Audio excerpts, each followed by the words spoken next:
Hey digital artists, in this video we're going to talk about our Google Drawing art project inspired by shattered mirrors. For this project we're going to practice using the polyline tool. I've inserted two images that you could use as your reference to trace from. Using the polyline tool, the tool is hiding inside of the line tool. So once you click on polyline tool, your goal is to make a polygon shape. A geometric shape using the polyline tool is made by moving the mouse, clicking and moving the mouse, bringing it back to the beginning, and clicking to close off your shape. So for this project, we're just practicing using the polyline tool. If you double click, it's going to immediately close off your shape and you won't have a border around that outline. So if you do that, you might want to delete that shape and try again so that you can get better practice using the polyline tool neatly. One tip that I have for you is zooming in using the trackpad to help get the area that you're trying to trace larger on the screen. You're going to be able to move the mouse, click, move the mouse, and click to create your geometric shape. So for this project, we're just trying to get familiar with the polyline tool so that we are comfortable using it.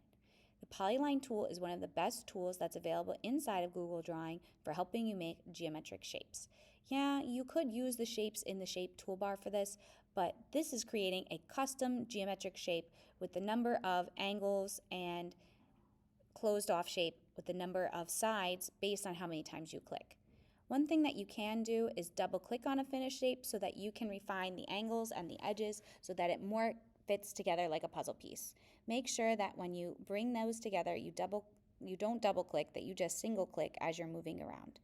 When you double click, it makes it so that part of your shape doesn't have a border outline, which could be useful sometimes, but for this, we want to have a consistent border around our broken mirror pieces.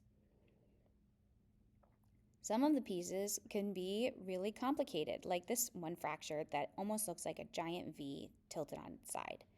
Then you can create smaller fractured pieces for some of the cracks in the design. I like using the polyline tool for this because as I click, move the mouse, and click, I'm able to make an interesting, detailed geometric shape based on the shattered mirror effect. Then I'm going to create one shape that goes behind a bunch of these cracks. That way I can have those smaller fragments sitting on top of. You can use arrange, order, send to back, or use arrange arrow keys, right? So you can use control arrow key down, control arrow key up to change the placement. Then I'm going to make sure that I remove my reference image because I don't want that to be printed out as part of my design and then line up my pieces. Then I played with the custom color gradients. You don't have to stick with the grayscale, but you can use the add gradient stops and create a new arrangement of different colors. For mine, I'm just going to leave it with gray.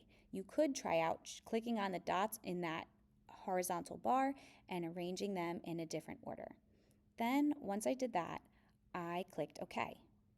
When you click OK on your custom gradient is going to be applied to all of the shapes that you've created. Once you've created those shapes, you can arrange and change how those gradients look.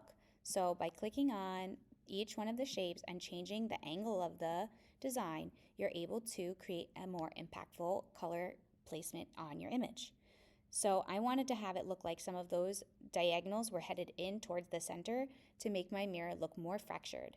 When you're done, you can play with the border color and you can also add different border thickness.